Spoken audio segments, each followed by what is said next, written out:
Regenerative medicine, a fundamentally different approach to individuals' health. Traditional medicine treats disease that, once developed, subsequently leads to dependence of the medical care system. Unhealthy but functional individuals with a high demand of medical care dominate the society today. For the last decade, the health delivery system has been depleted of preventive measure, and the proactive approach to individual health is more or less inexistent, leading to increased dependency on government health regulations.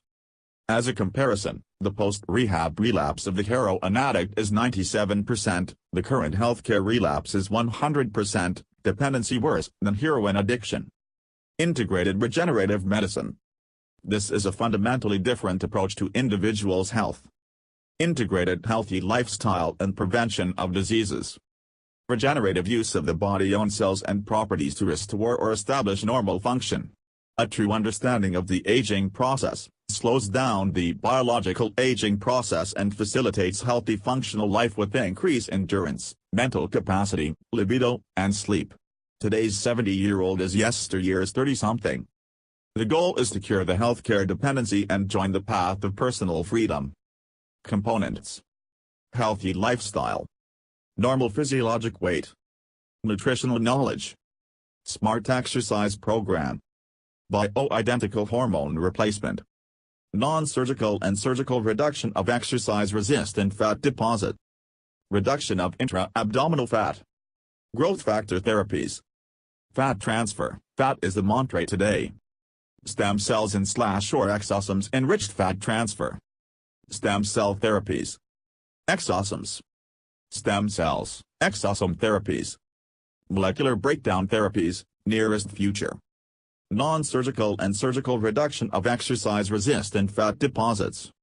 After a certain age, the subcutaneous fat deposits of the abdomen and flanks no longer respond to healthy lifestyle and the most advanced exercise routines. The reasons are decreased active hormonal levels and decrease the sensitivity of the cell receptors to the circulating active hormone metabolites. This is also associated with the conversion of beneficial hormones in the fat tissue of the abdomen and flanks to hormone exercising deleterious functions. The amount of fat around the abdomen and flanks is a stronger prognostic factor for numerous diseases than genetic predisposition. The risk for the conditions listed below is directly associated with the amount of fat around the abdomen and flanks. Type 2 diabetes, high blood pressure, metabolic syndrome, heart disease, heart attack, stroke, non-alcoholic fatty liver disease, excessive fat in the liver of people without alcohol consumption. Cancer such as breast, colon, kidney, endometrial, related to the lining of the uterus, ovarian. Decreased libido and erectile dysfunction. Depression. Alzheimer's disease. Dementia.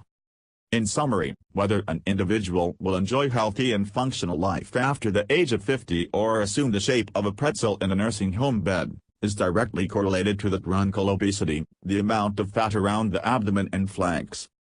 Intra-abdominal, the amount of fat around the internal organs of the abdomen, is also a risk factor, especially in men.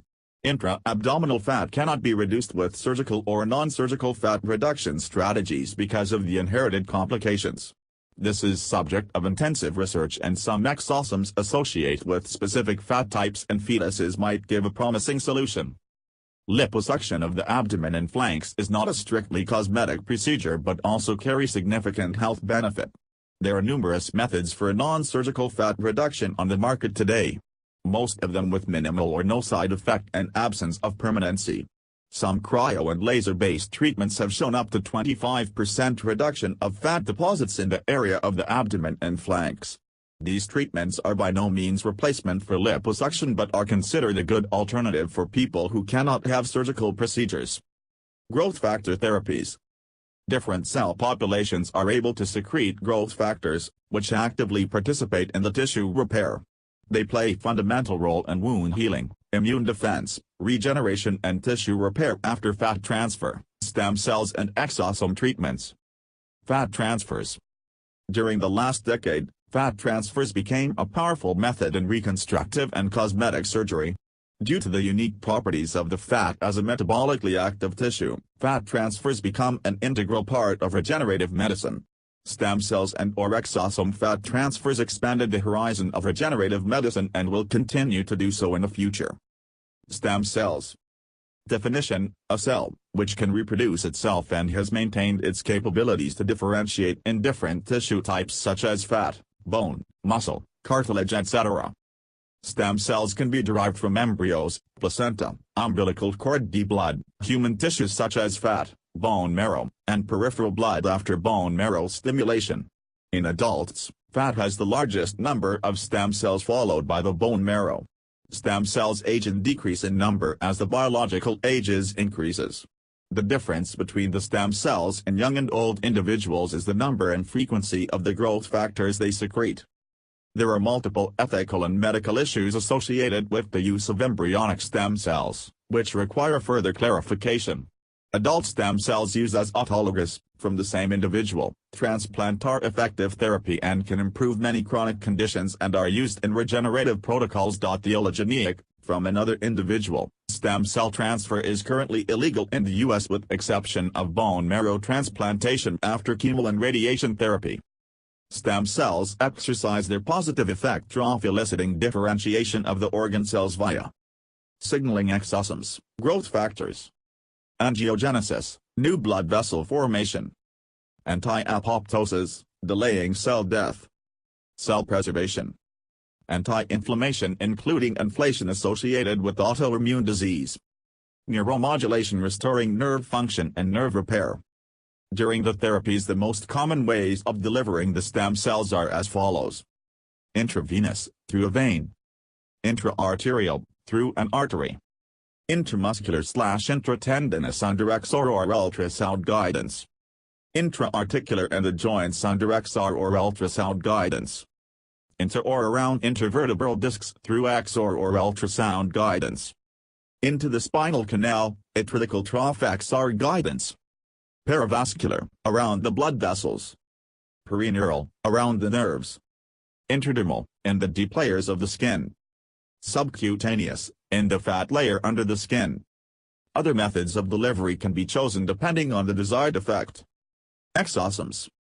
Definition: small vesicles secreted by the cells and taken up by the neighboring cells as a cell-to-cell communication.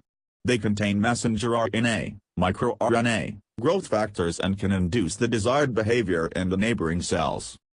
Without exosomes, a simple viral infection can kill any human within hours. Years ago, the exosomes were considered the waste product of the cells. For the last 15-20 years, it has been a subject of intense clinical research leading to an understanding of their important function. The exosomes are not cells and cannot be rejected. The exosomes producing stem cells can be directed to follow specific cell lines to create specific exosome product. When combined with adult stem cells, exosomes can elicit behavior typical for stem cells from a much younger individual. In 2014, a Hong Kong billionaire helped scientists from Stanford, Whisker, to start AlkaHest Incorporated in Menlo Park, California. The company prepares plasma from people below 30 years of age and transfuses it to Alzheimer's patients. Another company, Ambrosia, is giving plasma transfusions to the 35-plus age group of individuals harvested from people below 25 years of age. Why these very unspecific infusions have regenerative properties is the presence of exosomes. The U.S. military is investing a lot of money and resources in stem cell-directed therapies. Because of the significant improvement of the protective gear, the head and the torso of the troops is well protected but not the face and the extremities. That's why extremity and craniofacial injuries, spinal cord injuries remain a big problem and stem cell therapies are used for their treatment. Types of clinical conditions that can be improved by stem cells, exosomes, and stem cells, exosomes therapy. Musculoskeletal, joints, tendons, tendon insertions, ligaments, muscles, bones, intervertebral disc and any other musculoskeletal structures, plantar fasciitis. Autoimmune, rheumatoid arthritis, lupus, scleroderma, dermatomyositis, ankylosing spondylitis, muscles dystrophies and other autoimmune syndromes. Lungs, COPD, asthma. Neurodegenerative, Alzheimer's disease, Parkinson's disease, myelitis. Neuropathies, complex regional pain syndromes RSD, chronic pelvic pain, Other nerve-associated pain conditions. Erectile dysfunction, including the one caused by prostatectomies, anorgasmia, certain type of urinary incontinence, balanitis and chronic inflammatory disorders of the genitalia, vaginal, vulvar and penile rejuvenation of the combined with other therapies, for example fat grafting. Symptoms of acute and chronic Lyme disease in combination with appropriate antibiotic therapies draw upregulation of the macrophage function. Acute burn injuries and reconstruction of sequel of burn injuries. Multiple vasculopathies conditions including blood vessels, diabetic foot ulcers and neuropathies. Reconstructive surgery, numerous applications depending on the condition treated. Scar treatments, craniofacial injuries, chronic wounds, wartime injuries. Cosmetic surgery, stem cell and or exosome-enriched fat grafts, non-surgical hair rejuvenation, mesotherapy and many other applications.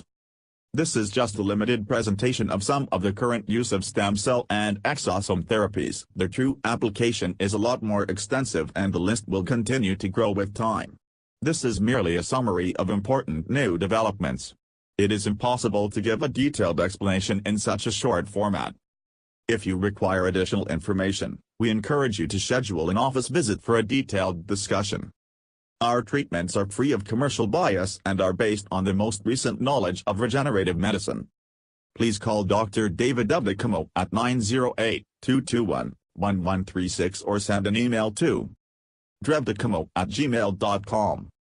To know more about regenerative medicine, please check Dr. David Evdokimow's website theplasticsurgeonofniche.com or connect with us on Instagram, Facebook, Twitter and on Google for updates.